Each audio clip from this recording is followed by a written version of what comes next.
The pristine driveway of my parents' Hampton estate stretched before me like a runway, each perfectly manicured hedge a reminder of the wealth they loved to display.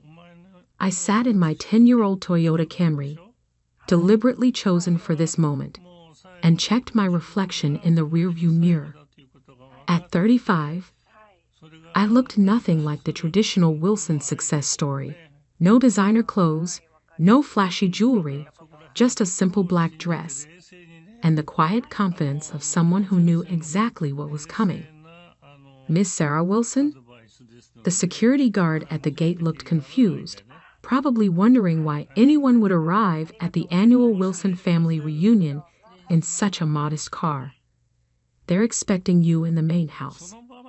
Of course they were.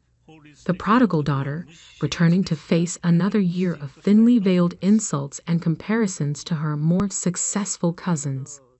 If only they knew. I drove past 3 Bentleys, 2 Porsches, and a Ferrari before parking my Camry prominently in front of the entrance. The car stuck out like a sore thumb, exactly as intended. I could already imagine Aunt Marie's perfectly plucked eyebrows rising in disdain. The grand double doors opened before I could knock, revealing my younger sister Jessica in all her glory.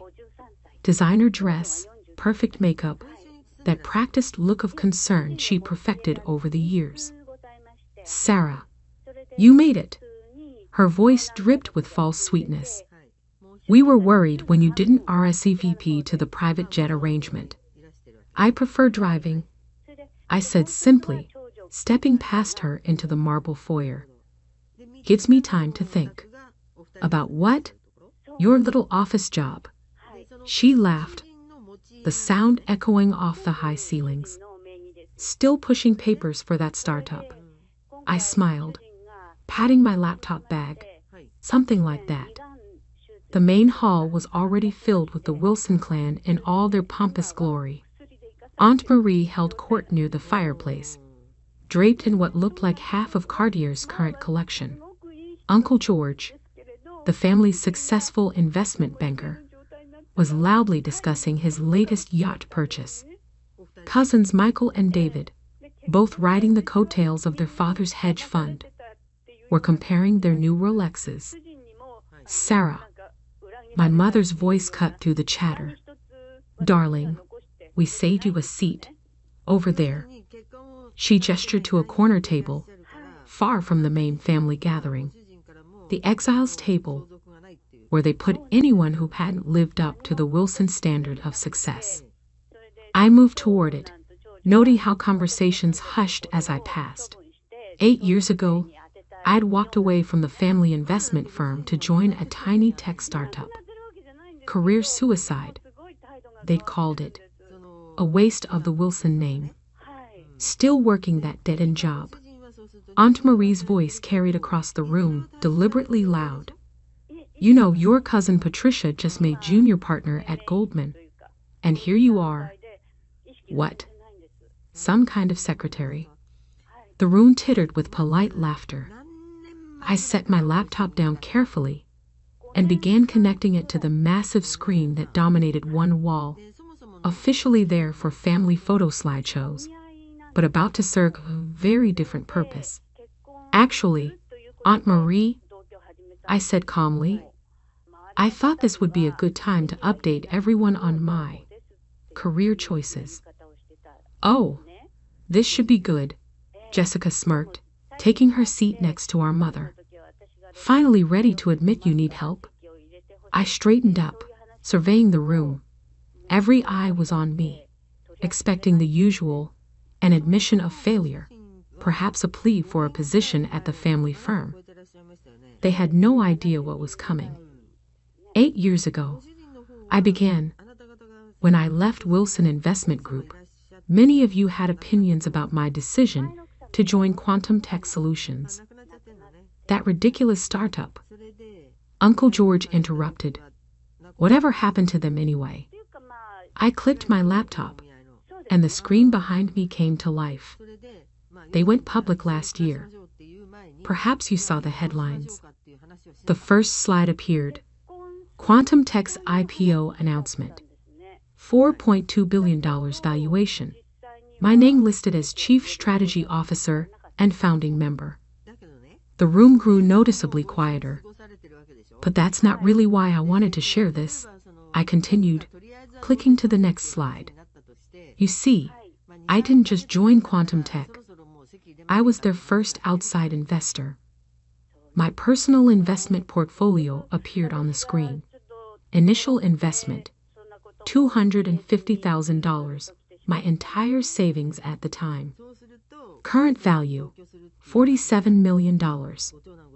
That's impossible, Jessica sputtered. You couldn't afford. The next slide shows my complete asset breakdown. I continued as if she hadn't spoken.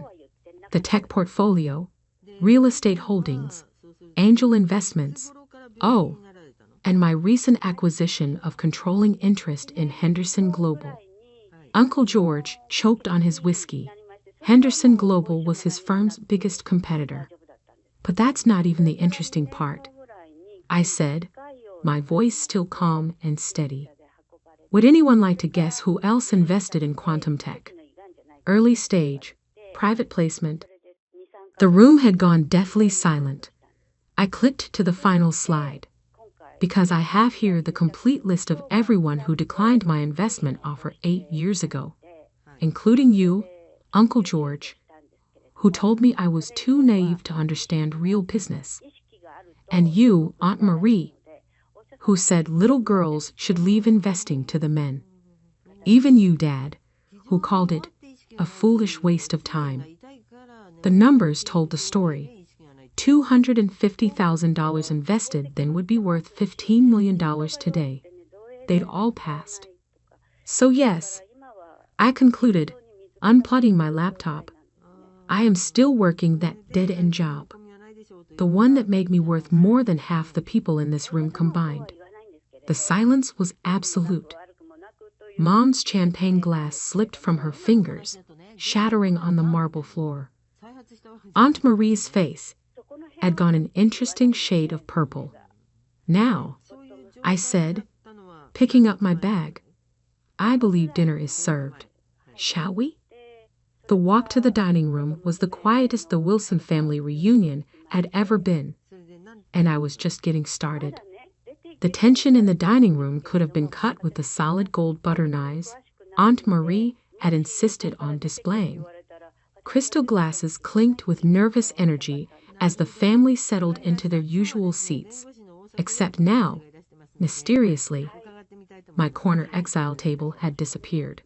Instead, Uncle George himself pulled out a chair for me at the main table, right next to Dad.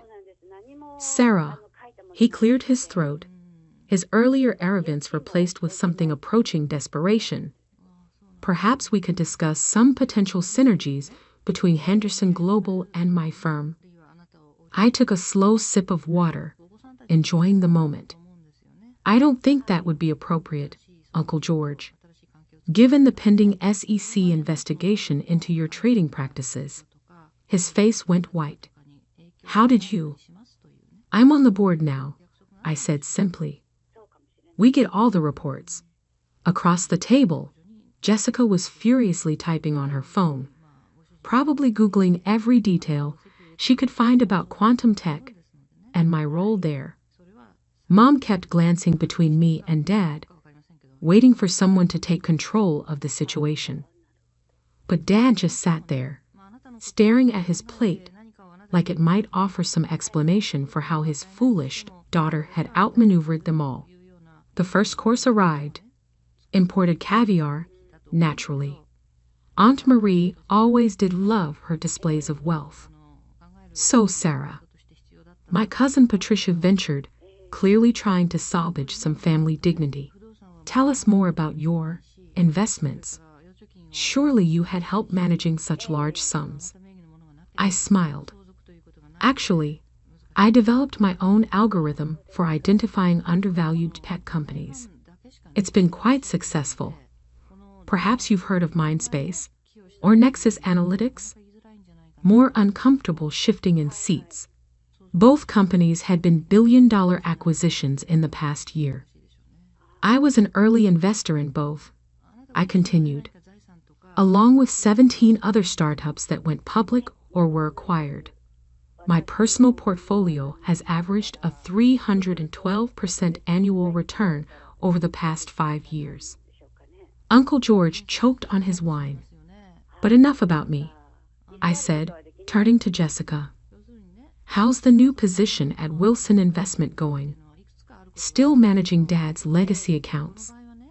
Jessica's face flushed. Everyone knew she'd been given a cushy job at the family firm, despite having no real qualifications beyond the Wilson name. We're restructuring, she muttered. Yes, I heard about the client exodus, I said sympathetically. Difficult when people start asking questions about returns and fees, isn't it? Mom finally found her voice. Sarah, darling, perhaps this isn't the time. Actually, Mom, this is exactly the time. I pulled out my phone and pulled up an email. I received an interesting message from Mr. Harrison at First National Bank this morning. It seems they're considering pulling their entire portfolio from Wilson Investment Group. Something about outdated strategies and excessive fees. Dad's head snapped up. First National was their biggest client. Unless, I continued, they see some significant changes in management and approach. They specifically mentioned wanting someone with tech sector experience and a proven track record of innovation. The implication hung in the air like expensive perfume. You wouldn't, Jessica whispered. Wouldn't what? Except if they offered me a position to oversee the restructuring. I raised an eyebrow. You're right. I wouldn't. I already turned them down. Relief flooded Jessica's face, quickly replaced by confusion as I continued. I suggested they move their assets to Henderson Global instead. Under my leadership, we're launching a new tech-focused investment division next month. The second course arrived, Wagyu beef, that probably cost more than my first car. No one touched it. But that's not why I came today, I said, looking around the table. I came because it's time for some truth. 8 years ago, when I left the family business, it wasn't just about following my dreams or proving myself. It was because I saw what was coming. I pulled up another document on my phone and passed it to Dad. His hands shook as he read it. That's an internal audit from 2015. I explained to the table, showing exactly how outdated our investment strategies were, how much we were overcharging clients, how close we were to losing everything. I tried to tell you then. You all laughed. We've maintained our position, Uncle George started. Through relationships and reputation. I cut him off. But that's ending. The next generation of wealth doesn't care about country club memberships or family names.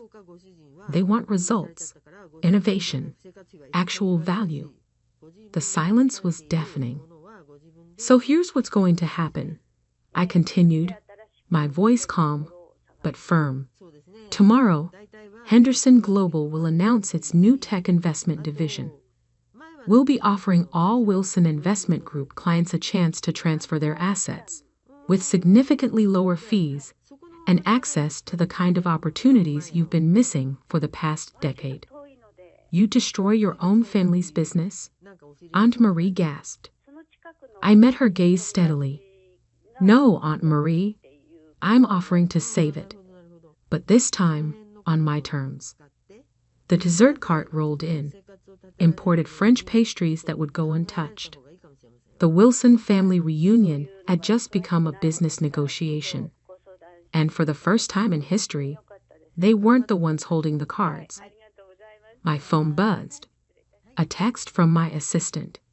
Henderson Global Board meeting confirmed for tomorrow, 9 a.m. I stood, smoothing my simple black dress. I should go. Early meeting tomorrow. But before I leave, I reached into my bag and pulled out a stack of envelopes, placing them around the table. "What are these?" Mom asked, her voice barely a whisper. "Investment opportunities," I replied. "Private placement in 3 pre-IPO companies I fed. The same kind of opportunity you all passed on 8 years ago. Consider it a family discount. Though this time, the minimum investment is $5 million. I turned to leave, then paused. "Oh, and Jessica? The corner office at Henderson Global is available if you're interested. But fair warning, we promote based on merit, not last names." The walk to my Camry had never felt so satisfying. Behind me, through the dining room windows, I could see them all frantically opening the envelopes, desperation replacing disdain. Sometimes the best revenge isn't just success, it's making them beg to be part of it. 6 months later, I stood in my new office on the 47th floor of Henderson Global's headquarters, watching the sunset paint the city skyline in shades of gold. The view was different from the stuffy old Wilson Investment Group offices. Modern, expansive, forward-looking, just like our approach to business. My assistant, Marcus, knocked on the door. "The quarterly numbers are in." I turned from the window, taking the tablet he offered. The figures made me smile. Assets under management up 42%. Client acquisition rate tripled. Average portfolio returns exceeding market benchmarks by 28%. "And Wilson Investment Group?" I asked, though I already knew the answer. "Down 67% since our announcement. They've lost most of their major clients." He paused. "Your father called again." Of course he had. They all had, really. Amazing how quickly disdain turns to desperation when money's involved. My phone buzzed. A text from Jessica. "Can we talk? Please?" After the reunion, she'd been the first to jump ship, showing up at my office the very next morning. Not out of loyalty or recognition of her past mistakes, but pure survival instinct. Classic Jessica. I'd given her an entry-level position in our analysis department. No corner office, no special treatment. 6 months later, she was actually showing promise. When forced to work for something, she wasn't entirely useless. "Ms. Wilson?" Marcus interrupted my thoughts. "The Forbes interview is here." Emma Parker from Forbes was exactly what I expected. Sharp, observant, and straight to the point. She set up her recorder as we sat in the conference room overlooking the city. "Quite a year you've had," she began. "From family outcast to one of the most talked about names in finance. Want to tell me how that happened?" I smiled. Would you believe it started with a family reunion? The interview lasted 2 hours. We covered everything. The early days at Quantum Tech, the algorithm I developed, the careful planning that led to the Henderson Global acquisition. But what she really wanted to know about was the family. "Your father's firm is struggling," she noted. "Sources say they're considering selling." "Are they?" I kept my voice neutral. "Interesting. Word is, you're the potential buyer." I leaned back in my chair. Everything's for sale at the right price. After she left, I had another visitor. Uncle George. He'd aged a decade in 6 months. His previous arrogance replaced by something approaching humility. "Sarah," he began, fidgeting with his now discount watch. "The board, we've been discussing options. I'm sure you have." I kept my focus on my computer screen. "We could merge," he suggested. "Wilson Investment Group still has value. The name, the relationships, had value." I corrected him. Past tense. He deflated visibly. What do you want, Sarah? Name your price. I finally looked at him. You still don't get it, do you? This was never about price. It was about respect. About recognizing value isn't just about last names and country club memberships. We were wrong, he admitted. Is that what you want to hear? What I want, I said carefully, is for you to leave. When I'm ready to make an offer for what's left of Wilson Investment Group, it'll be through proper channels, just like everyone else. That evening, I had dinner with an unexpected ally, Aunt Marie. She'd called out of the blue, asking to meet at a quiet restaurant downtown. She looked smaller somehow, less intimidating without her usual armor of jewelry and condescension. I've been thinking about what you said, she began, at the reunion, about seeing what was coming. I waited, sipping my wine. You tried to warn us, didn't you? All those presentations about digital transformation, algorithmic trading, changing client expectations. We thought you were just trying to show off. And now, she smiled sadly, and now my investment portfolio is down 60%. My social circle is jumping ship to your firm, and I'm having dinner with the niece I used to mock. Life has a sense of humor, doesn't it? I pulled an envelope from my bag and slid it across the table. Speaking of humor, she opened it, her eyes widening. This is the same investment opportunity I offered at the reunion. The minimum is still $5 million, but the projected returns have actually improved. Why? She whispered. Why offer this to me now? Because you're the first one to admit you were wrong without trying to negotiate something in return. 2 weeks later, I stood in the lobby of Wilson Investment Group for the first time in 8 years. The place looked tired, dated, like a relic from another era, which in many ways it was. Dad waited in the main conference room along with the board of directors. The acquisition agreement sat on the table between us. You didn't have to do it this way, he said quietly as I sat down. We could have kept it in the family. That's exactly why I had to do it this way, I replied, pulling out my pen. The old way of doing things is over, Dad. The future belongs to those who can adapt. I signed the papers efficiently, no ceremony or emotion. 8 years of planning, of being underestimated and dismissed, had led to this moment. Wilson Investment Group would be absorbed into Henderson Global's tech division, its assets redistributed, its outdated approaches modernized. What happens now? Dad asked as I stood to leave. I paused at the door. Now we build something better. Something based on merit, not inheritance. You're welcome to be part of it, as an employee, not an owner. The next morning, I called an all-hands meeting. The old Wilson investment staff mixed uneasily with their Henderson Global counterparts. Jessica sat in the middle, a perfect symbol of the bridge between old and new. As of today, I announced, we're no longer Wilson Investment Group or Henderson Global.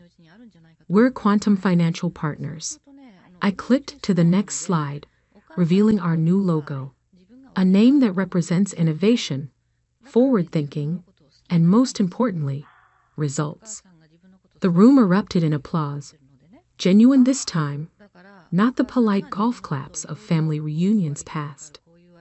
Later that evening, as I packed up my office for the move to our new headquarters, I found an old photo tucked in my desk drawer. The last Wilson family reunion before I left. Everyone posed perfectly, fake smiles and real jewelry, all show and no substance. My phone buzzed with a text from the Henderson Global Board. Q1 projections exceeded. Stock up 12% on acquisition news. I smiled, tucking the photo back in the drawer. The next family reunion would be very different if I decided to attend at all, because sometimes the best revenge isn't just proving them wrong, it's building something so much better that they can't help but admit it.